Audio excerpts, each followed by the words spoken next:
Good morning, welcome to my new blog. So আজকের ব্লগে আপনাদের মাঝে শেয়ার করব যে জাপানের ভাষাটা আসলে কেমন। তো আমি যখন জাপানের কোর্সে ভর্তি হয়েছি তখন একটা জিনিস বুঝতে পেরেছি যে যে কোনো জিনিস আপনার মন দিয়ে পড়লে কোনো জিনিসই কঠিন না। সেটা মানে আপনি বলতে পারেন ইংরেজি ভাষা, তামিলনাড়ুর ভাষা বা আহ, যে কোনো ভাষাই, জাপানের ভাষা, চায়না ভাষা, যে কোনো কিছু। তো জাস্ট আপনার হচ্ছে মন দিয়ে আপনার হচ্ছে পড়তে হবে, এটা হচ্ছে মূল কথা। আর আপনার ওইখানে যে ভাষার যে আসলে মূলত ইটা আছে, মানে রুলস আছে, রুলস, এই রুলসগুলো আপনার মানতে হবে। কারণ আপনি যখনই রুলসগুলো মানবেন, রুলসগুলো ফলো করবেন, তখন আপনি এমনিতেই আপনি সব কিছু অটোমেটিক্যালি পারবেন। তো জাপানের ভাষায় আপনার ক্যাটাগরি আছে হচ্ছে তিনটা, ঠিক আছে? একটা হচ্ছে হিরাগানা, একটা হচ্ছে কাতাকানা, আর একটা হচ্ছে আপনার কাঞ্জি। তো হিরাগানাটা মূলত আপনার আঞ্চলিক আঞ্চলিক যে ভাষাটা আছে না, আঞ্চলিক ভাষাটা, তো এই আঞ্চলিক ভাষা হিসেবে হচ্ছে এই হিরাগানাটা ব্যবহার করা হয়। আর কাতাকানা যেটা, এটা হচ্ছে মূলত আপনার একটা ডিজিটাল ভাষা বলতে পারেন। ডিজিটাল ভাষা বলতে আমি বুঝাবো যে মানে একটি ভাষা, যে ভাষাটা আপনার ইংলিশ মিডিয়ামের মতো, মনে করেন জাপানের ভাষাটাই আপনার ইংলিশ মিডিয়ামের মতো করে ব্যবহার করে। আমরা যেমন মাতৃভাষা হিসেবে আমরা যেমন বাংলা শিখি, আর আমাদের আঞ্চলিক ভাষাটা হচ্ছে যেমন মাদারীপুরের আঞ্চলিক ভাষা যেমন আপনার মুই, আমাগো, বরিশালের যে ভাষা, হ্যাঁ, মুই মুই করে যে কথাগুলো বলে, এইরকম। তো এইগুলোই হচ্ছে আপনার মাদারীপুরেরও আঞ্চলিক ভাষাও এরকমই সেম। তো এরকমটা আঞ্চলিক ভাষাটাই হচ্ছে আপনার জাপানের হিরাগানা, মানে হিরাগানাটা ওইখানে আঞ্চলিক ভাষাটা একবারে প্রপার, যারা একবারে নতুন বা দেখা যাচ্ছে একবারে জন্ম গ্রহণ করার পর থেকে পরেই হচ্ছে তারা হিরাগানাটা ভাবে শিখে ভাষাটা। আর যারা হচ্ছে কাতাকানাটা শিখে তারা হচ্ছে আপনার ডিজিটাল ভাবে শিখে, ইংলিশ মিডিয়ামের মতো করে শিখে। আর কাঞ্জিটা হচ্ছে আপনার যেমন সংখ্যা গণনার ক্ষেত্রে, যেমন ট্রাম্পে ওঠার ক্ষেত্রে, বা যে কোনো ট্রেন রেল স্টেশনে গেলে, টিকিট কিনতে গেলে, বা যে কোনো নাম্বার কোনো কিছুর ক্ষেত্রে সেখানে কাঞ্জি ব্যবহার করা হয়। তো এই যে যে জিনিসগুলা, এগুলো হচ্ছে আপনার জানতে হবে, শিখতে হবে। যখনই আপনি জানতে পারবেন, শিখতে পারবেন, তখনই হচ্ছে আপনি জাপানের ভাষাটা আপনি আয়ত্ত করতে পারবেন। আর আমি মনে করি যে জাপানের কিছু কিছু জিনিস ভালো লাগে।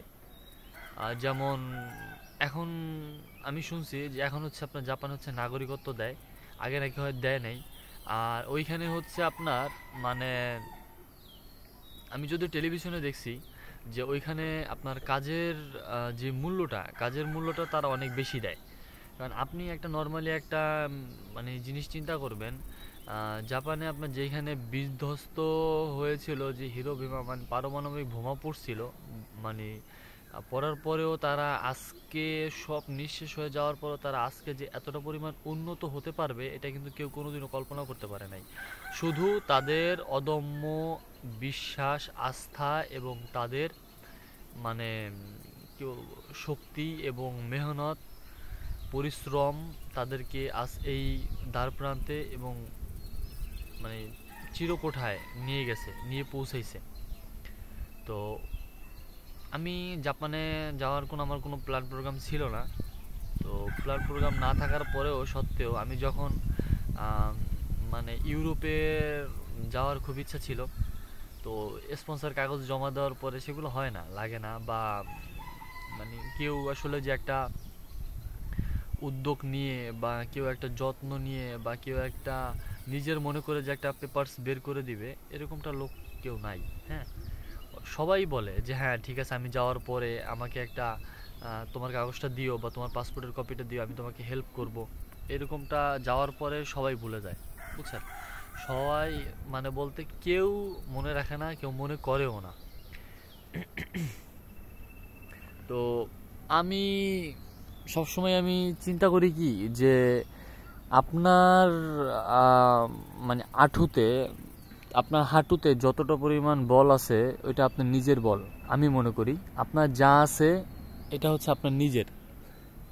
আর আপনার জানাই সেটা আপনার কোনোদিনও সেটা আপনার না, আপনি সেইখানে কোনোদিনও মানে করতে পারবেন না, এটা কি বলে মানে বল খাটাতে পারবেন না বা কাউকে একটা ফোর্স করতে পারবেন না কোনো বিষয় নিয়ে। তো মানুষ আসলে সবসময় একটু ভিন্ন ধরনের ভিন্ন ক্যাটাগরির হয়। আমি মনে করি যে প্রতিটা মানুষেরই হেল্প করা উচিত বা প্রতিটা মানুষের সবসময় প্রতিটা মানুষের পাশে থাকা উচিত। তো আমি জীবনে অনেক কিছু দেখছি, অনেক কিছুই আসলে বলতে নিজের কাছে খুবই কষ্ট হয়। এখন এমন একটা বয়স, বিশ্বাস করবেন কিনা জানি না, এখন এমন একটা বয়স যে বয়সটায় আপনার মানে মানুষ যে আসলে হেল্প করবে, সবাই সবার কাজে ব্যস্ত, সবাই সবার ভবিষ্যৎ নিয়ে ব্যস্ত, সবাই সবার চাকরির কাজ বা সব কিছু নিয়ে ব্যস্ত। আপনি যে আপনার একটা উপকারের জন্য একটা কোনো কিছু একটা বলবেন, সেটা আপনার উপকারের বা কেউ কোনোদিনও মানে আপনার হেল্প করবে না।